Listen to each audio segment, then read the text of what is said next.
Moin Moin aus dem Wunderland. Ein Jahr bauen wir jetzt schon an unserer gigantischen Kirmes. Sie wird sensationell und es sind nur noch 2 Wochen, dann wollen wir fertig sein. Schaut aber selbst im Bauupdate, wir haben noch viel zu tun. Wenn alles klappt, gibt es nächste Woche nur noch ein Bauupdate und dann sind wir fertig. Wir haben schon einige Fahrgeschäfte fertig und ein paar andere brauchen noch ein bisschen Liebe bis zur Eröffnung. Allerdings haben wir ein großes Problem und zwar die Achterbahn. Wir wollen eine ganz verrückte, selbstgebaute Achterbahn haben und Arne steht am Rande der Verzweiflung, weil er sie immer noch nicht fertig hat. Ich bin jetzt hier also mit der Achterbahn beschäftigt, habe das Ganze übernommen, weil wir ja versuchen, ein Looping zu bauen und ich einfach durch viel Ausprobieren der Meinung bin, es könnte funktionieren. Mit dem Looping komme ich auch ganz gut hin. Die Kurve hier macht mir Probleme, dadurch, dass ich relativ schnell bin und irgendwie wieder überhaupt ein bisschen hoch müsste und Platte ist halt hier zu Ende, also auf der Anlage oben. Das heißt, ich muss wieder zurück und daran kämpfe ich jetzt seit ein paar Tagen. Muss leider immer wieder komplett auseinanderbauen und komplett wieder zusammenbauen, in der Hoffnung, dass es dann funktioniert.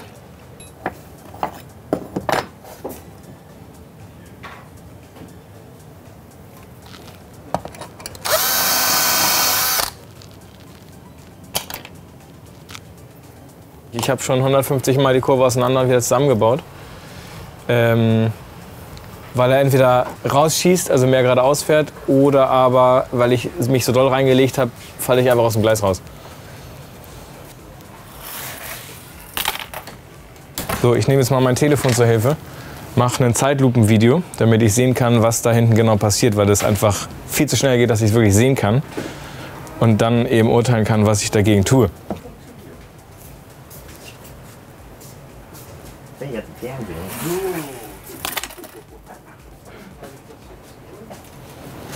Eigentlich sollte das geklappt haben. So, mal gucken. Na, jetzt kann man es nämlich genau sehen, dass einfach der vordere Wagen schießt über die Kurve hinaus.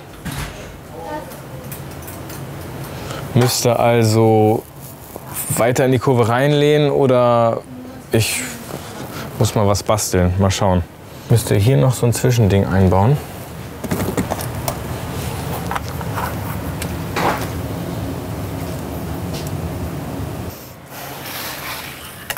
Ich gehe jetzt nach Hause, weil es nicht funktioniert. Oh, das ist toll. Jetzt habe ich hier so ein bisschen was am Ende verändert und dann funktioniert es da nicht mehr. Ich werde hier noch wahnsinnig. Aber das könnte funktionieren. Das sah wieder nicht zu schlecht aus. Leider endet meine blaue Schiene in dem Moment auch. Ha. Muss ich die mal da anbauen?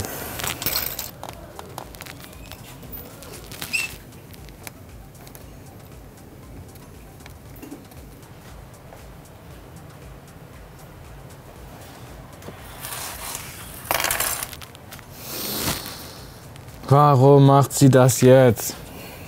Können wir das gelten lassen, weil sie rollt ja auf dem Boden weiter. Sie fällt nicht mehr hin. Der Vorteil bei einer echten Achterbahn ist einfach, dass man im Computerprogramm das Ganze simulieren kann. Und grundsätzlich arbeiten wir ja hier eigentlich immer eher so Try-and-Error-mäßig. Und wenn ganz viel Error rauskommt, dann ist das halt so, weil dadurch lernt man halt im Endeffekt und weiß, wie man es besser macht. Ganz geschmeidig angefangen. Ja, genau, ne? Ganz geschmeidig. Gleich beim ersten Versuch. Super! Na, wir sind gespannt, ob Arne das noch rechtzeitig schafft. Andere Fahrgeschäfte sind schon fast fertig, wie zum Beispiel Christians Wonder Race.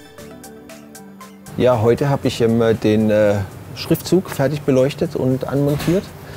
Der nächste große Step an dem Fahrgeschäft wird jetzt sein, den Monitor oben anzuschließen, einzubauen und noch ein hübsches Video drauf zu spielen. Da sind wir uns noch ein bisschen uneinig, was wir machen wollen. Ich schalte jetzt noch mal hier den Motor an, um euch zu zeigen, wie die Karts da drauf fahren sollen. Wir wissen nur noch nicht genau, wie viele das nachher sind, ob 3 oder 4. So, das werden wir dann sehen. Es soll ja nicht zu voll aussehen, wie viele dann starten. Womit ich noch unzufrieden bin, ist mit den Figuren.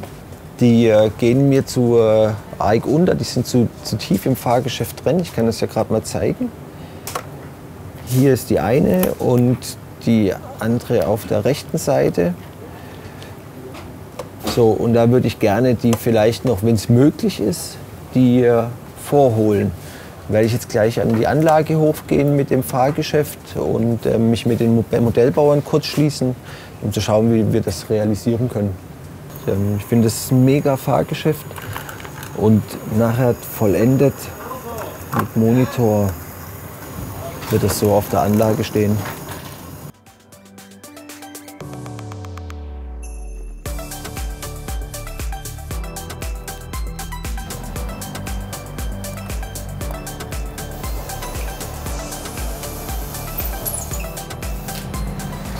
Ja, da ist ein Motor auch dran.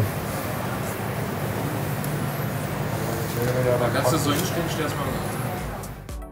Schiffsschaukel, Riesenräder und viele andere Fahrgeschäfte sind schon eingebaut, aber es fehlen noch einige Details und da ist Michel gerade voll dabei. Er muss eine kleine Figur nach der anderen auf die Platte kleben. Wir schmücken das jetzt aus, das heißt Figuren kleben und ja, die Wagen alle schön machen und dann die richtige Position stellen und festkleben und so. Wir haben jetzt noch 2 ganze Tage, bis Freitag wollen wir damit durch sein, im Großen und Ganzen. Natürlich muss man immer noch ein bisschen nachsetzen und so, aber das Allgemeinbild haben wir bis dahin fertig. Da bin ich sehr zuversichtlich, zumindest von der modellbauerischen Seite aus sind wir dann durch. Ich bin, ja, würde ich sagen, jetzt optimistischer denn je, dass wir das ja, bis zum Öffnungstermin dann hinkriegen, weil man einfach jetzt direkt einen Fortschritt sieht. So das Leben kommt langsam rein durch die Figuren. Wenn nachher erstmal das Licht angeht, so, dann glaube ich, ist es noch mal krasser. Aber so, was bis jetzt da steht, macht mich eigentlich zuversichtlich, dass wir das gut hinkriegen. Auf jeden Fall. Die größten Probleme, die wir aktuell noch haben, sind so ein bisschen, dass hier noch mal einzelne Fahrgeschäfte fehlen, die wir noch gar nicht haben. Und das Problem daran ist, dass wir ja, versuchen, so ein bisschen das ja, so real wie möglich zu gestalten. Also Figuren interagieren ja mit den Fahrgeschäften und die Fahrgeschäfte mit den Figuren oder mit den Wohnwagen dahinter. Und diese ganze Szenerie aufzubauen, ohne zu wissen, was da eigentlich genau wie hinkommt und wie sieht das im Detail aus, wo ist dann Zugang, wo ist da eine Treppe, wo stehen da Leute, wie reagieren die aufeinander, die Leute. Das macht es so ein bisschen schwer. Also da sind wir immer noch ein bisschen am Warten, dass da was kommt. Wenn es dann kommt, dann genau, können wir das dementsprechend ausdekorieren. Jetzt müssen wir noch ein paar Bäume pflanzen und natürlich dürfen wir auch die Landschaft hinter der Kirmes nicht vernachlässigen. Aber da gibt es jemanden im Team, die kann das perfekt, und zwar unsere liebe Judith. Also ich bin gerade dabei, Autos zu setzen auf unserer Straße hinter der Kirmes. Da waren vorher sehr viele Autos. Wir wollen diesmal ein bisschen weniger Autos setzen.